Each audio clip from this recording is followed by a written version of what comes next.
professions as you know it today will become meaningless. So many of you will be out of your vocation unless you do something that a damn machine cannot do. You must be equipped with something beyond your intellect. Only then you will be relevant, then artificial intelligence won't disturb you.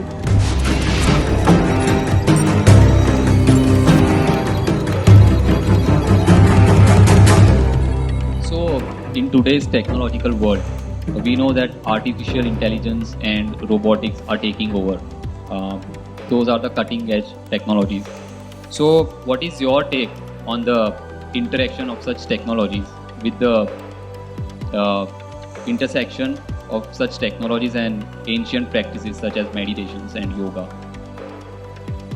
Are you sure I'm real? Because last year and a half,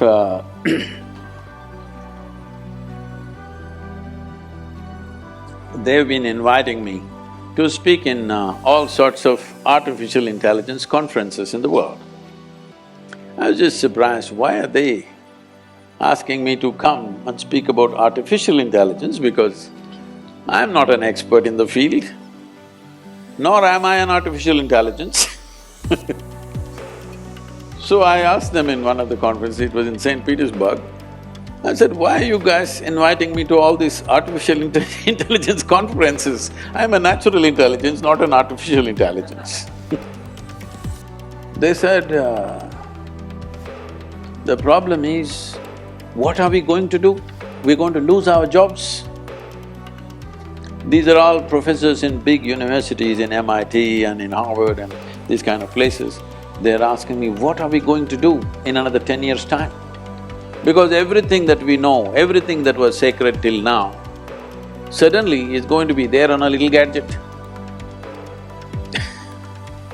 You must understand this. What artificial intelligence means is accumulation of information, analyzing it and projecting it the way you want at a given moment will no more be considered as a valuable thing in human faculty.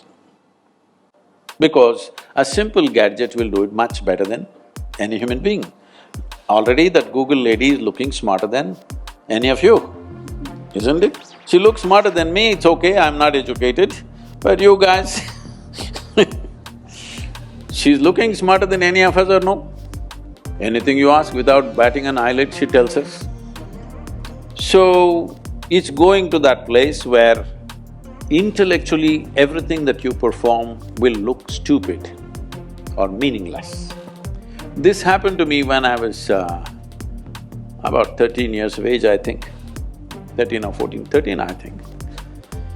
For the first time I saw a flatbed calculator, this Panasonic calculator, you know. At that time it was 110 rupees, very expensive. You drink a coffee for more than that today. But 110 rupees, Panasonic, Sony was 125, so we buy the cheaper one, 110 rupees Panasonic. And they show me this, I never bought them. Somebody brought one and they showed me, took. Results. Then first thought that came to me is, why the hell am I wasting my life in the mathematics classes? I said, all I need is this, I don't have to go to the math class. Whatever question you ask, took. A 100-rupee thing can tell you why this torture for 10 years going through this arithmetics and mathematics and all kinds of things. It can even do sin theta, cos theta, whatever nonsense you want. Then only I thought, we must make a big machine which does all this rubbish so that I don't have to go to school. At last, the dream is coming true.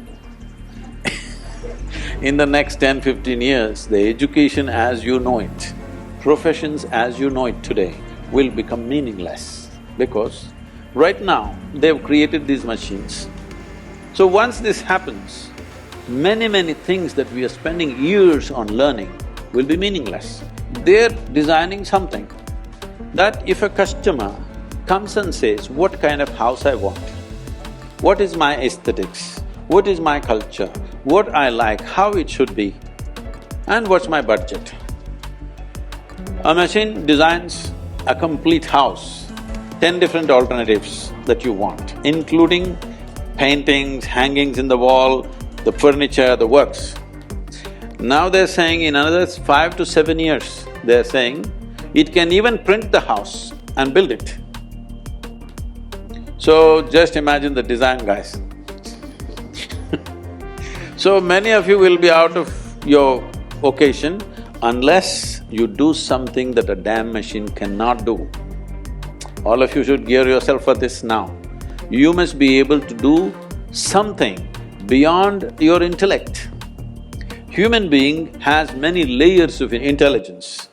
Intellect is only a small part of it. Right now, our education system is completely dedicated to intellectual development of the human being, and we think that's the grandest way to live. No, it is not. We can explore that if we have the time. But in the yogic way of looking at things, we look at human intelligence as 16 parts.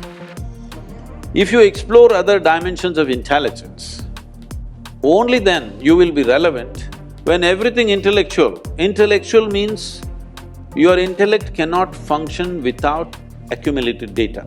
Yes or no? Hello? Your intellect cannot function without accumulated data, is that so? Now, whatever is data assimilation, analysis and execution of that analysis, a machine will do better than you. A human being can always make mistakes, can always fudge information, but a machine is clear-cut. It will simply do those things. So everything that you can do intellectually will be meaningless in another 10 to 15 years' time.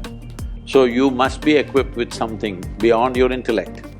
When I say beyond your intellect, there are many ways to look at it. I will make a simplistic example. Simplistic because if we go into more sophisticated examples, we'll have to do a lot of exploration. We don't have that kind of time today. For example, what did you eat for lunch? Maggie. You are on Maggie?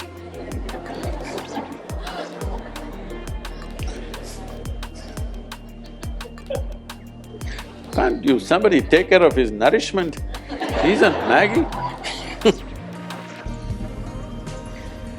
Okay, even if you eat the noodle, a noodle doesn't look like him, doesn't feel like him, nothing. But this noodle he eats, within 3-4 hours' time, this Maggi noodle has become a human being, isn't it?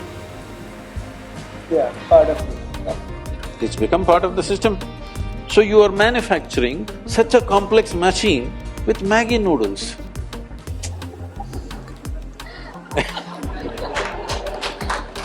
This is like a 3D printer. You put Maggi noodles into it. No, I am not made of Maggi noodles, okay? I eat better than that. But you put a chapati into this becomes a human body. This is the most sophisticated machine on the planet. You're manufacturing this with whatever food that you eat. And the food that you eat is just the soil that you walk upon. Yes or no? And it stands up. Isn't this a 3D printer? Hello? Does that intelligence exist within you or not? Not even in your brain, in your gut? It does. So if only you found conscious access to this dimension of intelligence, you would live magically, isn't it?